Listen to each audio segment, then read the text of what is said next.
Ok, vamos mergulhar de cabeça no maior conflito armado que a humanidade já conheceu. E a gente vai fazer isso olhando para os dados para ter uma visão bem realista do que foi a Segunda Guerra Mundial.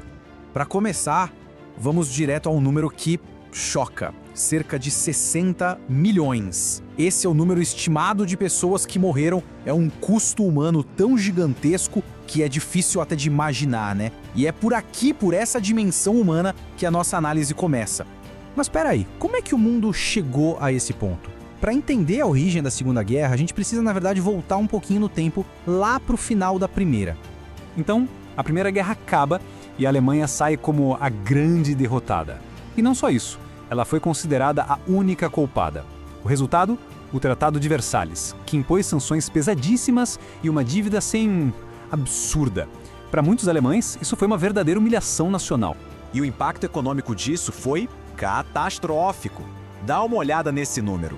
1 trilhão de vezes. Entre 1914 e 1923, o marco alemão, a moeda deles, se desvalorizou tanto que esse foi o aumento de preço. Basicamente, o dinheiro não valia mais nada. Imagina ir na padaria com um carrinho de mão cheio de notas para comprar um pão. Era esse o cenário.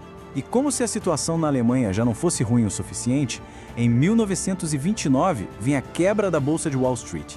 Uma crise que não ficou só nos Estados Unidos, ela se espalhou pelo mundo todo. E nesse clima de desespero econômico, de incerteza, o que acontece? O nacionalismo cresce e abre-se o caminho perfeito para ideologias extremistas. Foi nesse contexto que o Partido Nazista chegou ao poder em 1933. Bom, com esse cenário montado, o ressentimento que estava ali borbulhando não demorou para explodir em forma de agressão militar. E não foi só na Europa. A gente pensa muito na Alemanha, né? Mas a verdade é que o problema era maior. A Itália, com Mussolini, também estava numa vibe de expansão colonial. E lá do outro lado do mundo, o Japão continuava a sua política expansionista e invadindo a China. E claro, a Alemanha, com Hitler, começou a se rearmar e a colocar em prática a política de unir todos os povos de língua alemã. E a Alemanha não ficou só no discurso. A coisa foi acontecendo passo a passo. Primeiro, anexou a Áustria. Depois, invadiu a Tchecoslováquia. Aí, para surpresa de todo mundo, assinou um pacto de não agressão com a União Soviética. E o passo final, a gota d'água, foi a invasão da Polônia. Foi aí que a Grã-Bretanha e a França falaram, chega, e declararam guerra. E quando a guerra começou para valer, a Alemanha revelou uma nova estratégia militar que pegou todo mundo de surpresa. A Blitzkrieg, ou Guerra Relâmpago. A ideia era simples e brutal. Ataques super rápidos, com força total, para simplesmente atropelar as defesas inimigas antes que elas tivessem qualquer chance de reagir. E essa tática foi assustadoramente eficaz. Pensa só, em questão de semanas, não meses, semanas, Dinamarca, Noruega, Luxemburgo, Holanda, Bélgica e até a França, uma potência, todos caíram. A velocidade foi inacreditável. Em junho de 1940, o exército alemão já desfilava em Paris. O que começou como uma guerra na Europa estava prestes a se tornar algo muito, muito maior. O conflito começou a vazar pelas fronteiras e logo o mundo inteiro seria arrastado para dentro desse turbilhão. E aí, os lados da briga se definiram bem, né? De um lado, as potências do eixo, com Alemanha, Itália e Japão no comando. Do outro, as potências aliadas, lideradas inicialmente pelo Reino Unido e pela França Livre, junto com as colônias britânicas.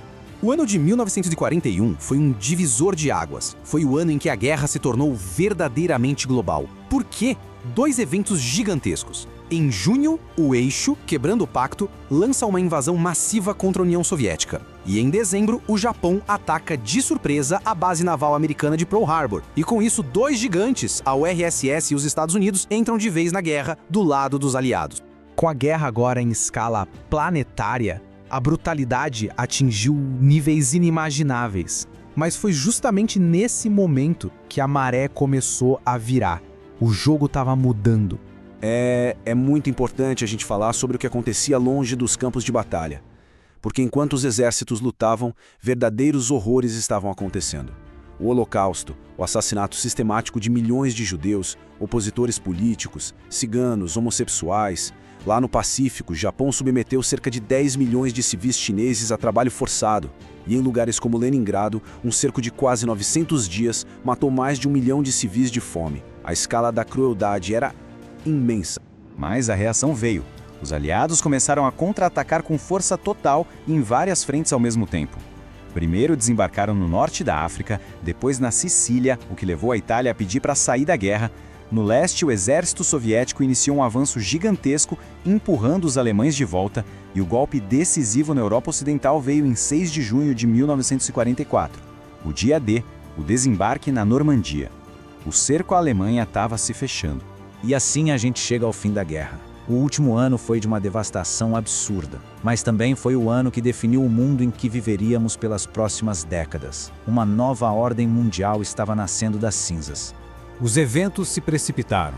Em abril de 45, com Berlim cercada, Hitler se suicida. A Alemanha se rende. A guerra na Europa acaba. Mas no Pacífico, a luta continuava. E para forçar a rendição do Japão, os Estados Unidos tomaram uma decisão drástica. Em 6 e 9 de agosto, lançaram 2 bombas atômicas. Dias depois, em 15 de agosto, o Japão se rendeu. A Segunda Guerra Mundial tinha, enfim, terminado. E a gente volta para os números, para o custo humano. Lembra dos 60 milhões de mortos no começo? Olha só que dado assustador. A grande maioria, algo entre 40 e 52 milhões, eram civis, pessoas que não estavam no campo de batalha. Isso mostra que essa guerra foi uma guerra total, que atingiu todo mundo, em todos os lugares. E quando a poeira baixou, o mapa do poder mundial era outro. As antigas potências, como Reino Unido e França, estavam exaustas, arrasadas. E num lugar delas emergiram 2 gigantes com sistemas completamente diferentes, os Estados Unidos e a União Soviética. O mundo agora era bipolar. Isso nos deixa com uma pergunta para pensar, né? Será que o fim de um conflito tão devastador só serviu para armar o palco para o próximo? Porque aquela aliança entre Estados Unidos e União Soviética, que foi tão importante para vencer a guerra, era muito frágil. E ela não demorou nada para se quebrar, jogando o mundo diretamente em um novo tipo de conflito, a Guerra Fria.